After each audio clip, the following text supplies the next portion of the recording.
औज़ुबिल्लाहिमिनश्शैतानिर्रजीम बिस्मिल्लाहिर्रहमानिर्रहीम।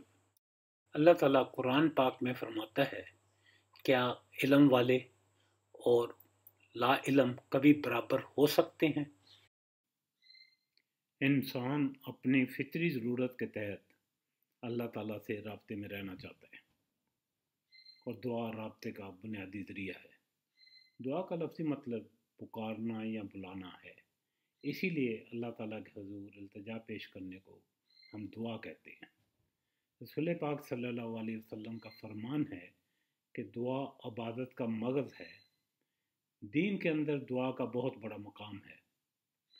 दुआ ही असल इबादत है, बाकी इसके लवाज़मात हैं।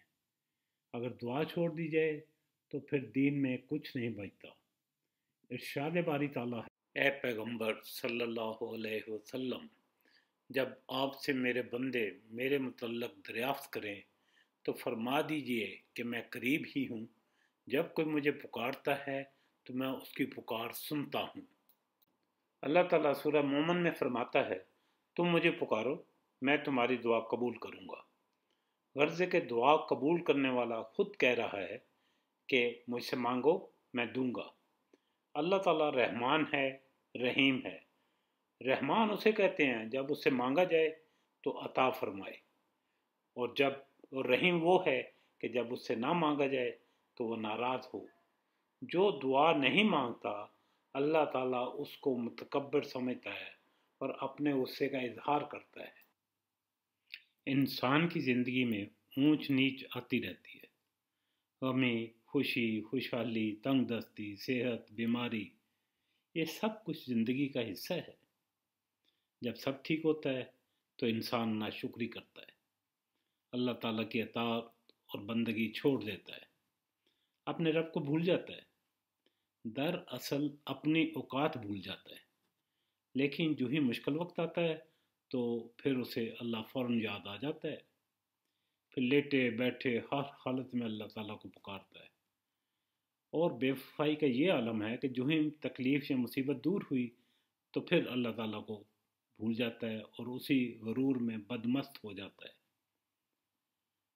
इस सारी कैफियत को कुरान पाक में इस तरह बयान फरमाया गया है कि इंसान को जब हम नेमत अता करते हैं तो वो मुंह फेर लेता है और पहलू तही करने लगता है, और जब उसे कोई तकलीफ़ पहुंचती है तो फिर लंबी चौड़ी दुआएं करने लगता है। दुआ मांगना और मुश्किलात में अल्लाह ताला से मदद मांगना इंतहाई पसंदीदा अमल है। लेकिन हमें एहसास होना चाहिए कि दुआ कोई स्पेयर व्हील या स्टपनी नहीं है कि जब ज़रूरत पड़ी तो इस्तेमाल कर ली और इस्तेमाल के बाद फिर भूल गए। ये सरीहन नाशुक्री है। सूरह फातिर में फरमाया गया है, ए लोगो, तुम ही अल्लाह के मोहताज हो और अल्लाह गनी है और तारीफ़ के लायक है। अल्लाह के मोहताज हो यानी तुम फ़कीर हो। हम फ़कीर हैं और फ़कीर का काम मांगने के सिवा है ही क्या। जब हम अपने दोनों हाथों को कशकोल की शक्ल देते हुए अल्लाह ताला के आगे फैलाते हैं तो ये इकरार है कि फ़कीर एक देने वाले के सामने हाज़िर है जो गनी है, जो फ़कीर को खाली हाथ लौटाते हुए शर्म महसूस करता है। हदीस मुबारक सल्लल्लाहु अलैहि वसल्लम कि तुम्हारा परवरदिगार इंतहाई हयादार और करम करने वाला है। जब बंदा उसके आगे हाथ फैलाता है तो उसको हया आती है कि इन हाथों को खाली वापस कर दे, यानी कुछ ना कुछ ज़रूर अता फरमाया जाता है। दुआ मांगने का नतीजा 3 सूरतों में निकलता है। अल्लाह ताला दुआ उसी तरह मनवान कबूल फरमा लेता है, या उसके बदले किसी आफत को टाल दिया जाता है, या दुआ मुस्तकबिल में किसी ख़ास वक्त के लिए महफूज कर ली जाती है। अपने लिए तो सब दुआ करते हैं, मगर हमें चाहिए कि अपने मुसलमान भाइयों के लिए भी दुआ करें। ख्वाह कोई हमारे लिए दुआ करे या ना करे, हमें करते रहना चाहिए, क्योंकि जब आप दूसरों के लिए दुआ करते हैं तो ये रियाकारी से पाक होती है, महज खुलूस और मोहब्बत की बुनियाद पर की जाती है। एक हदीस मुबारक में हजूर पाक सल्लल्लाहु अलैहि वसल्लम ने फरमाया कि सब दुआओं से बढ़कर जल्द अज जल्द कबूल होने वाली दुआ वो है जो गायब के लिए हो, यानी जो बंदा वहाँ हाजिर ना हो उसकी गैर मौजूदगी में जो दुआ मांगी जाए वो कबूल होती है। जब कोई मुसलमान दूसरे मुसलमान के लिए कोई दुआ करता है तो पास खड़े हुए फरिश्ते अल्लाह ताला से कहते हैं कि या रब्बुल इज़्ज़त इसको भी वही चीज़ अता फरमा जो ये अपने भाई के लिए मांग रहा है। तो दूसरों के लिए दुआ करना दर हकीकत फरिश्तों से अपने लिए दुआ करवाने की एक यकीनी तदबीर है। अपने लिए जो दुआएं मांगी जाती हैं उनका अपना दर्जा है। जो दुआएं आप दूसरों के लिए मांगते हैं वो दर्जे में इनसे ऊंची हैं, क्योंकि जब आप दूसरों के लिए मांगते हैं तो फरिश्ते आपके लिए दुआ करते हैं।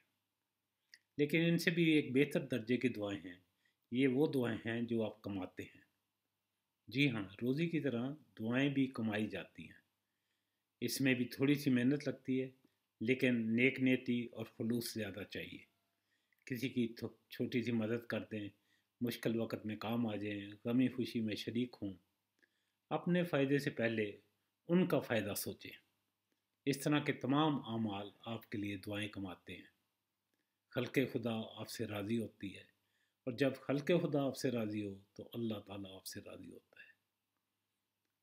जब वो लोग आपके लिए आपकी गैर मौजूदगी में दुआएं मांगते हैं तो आपको तो नहीं पता होता, लेकिन जब अल्लाह ताला का फजल करम और रहमत आप पर बरसनी शुरू होती है तो आप महसूस कर सकते हैं कि आपका रब आपसे राज़ी हो गया।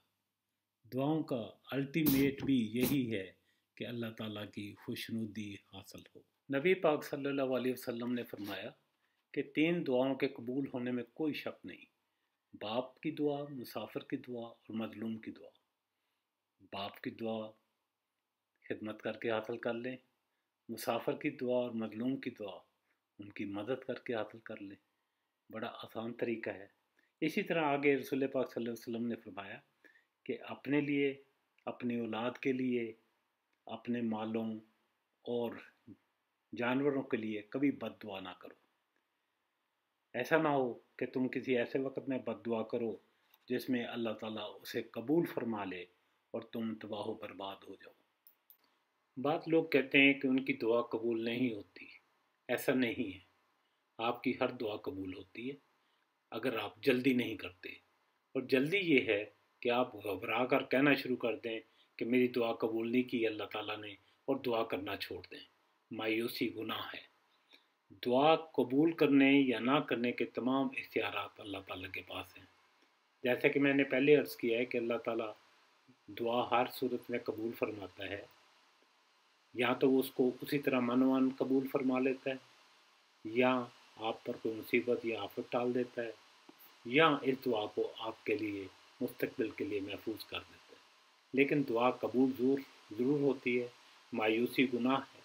दुआ मांगते रहें, बार बार मांगें। अल्लाह ताला को हमारा बार बार मांगना बहुत पसंद है। ये इस बात का सबूत है कि हम अपने रब पर मुकम्मल यकीन और ईमान रखते हैं, उसी पर भरोसा करते हैं, और हम इकरार करते हैं कि हर नेमत का देने वाला वही है। दुआ मोमिन का हथियार है, यानी ताकत है। इस हथियार को अपनी ज़ुबान पर हमेशा सजाए रखें ताकि आने वाली हर मुसीबत, हर आफत का बखूबी मुकाबला कर सकें। दुआ किसी वक्त भी, किसी जगह, किसी ज़ुबान में, किसी हालत में भी मांगी जा सकती है। दुआ मांगने से पहले अल्लाह ताला की हम्द व सना करना और रसूल पाक सल्लल्लाहु अलैहि वसल्लम पर दुरूद भेजना मुस्तजिब है। खुशहाल ज़िंदगी में दुआ शुक्र के तौर पर अदा की जाती है और मुश्किल औकात में मदद मांगने के लिए। अल्लाह ताला हमें हर वक्त दुआ मांगने की तौफीक अता फ़रमाए और हमारी मांगी हुई दुआओं को कबूलियत बख्शे। आमीन सुम्मा आमीन। जज़ाकल्लाहु खैरन कसीरा।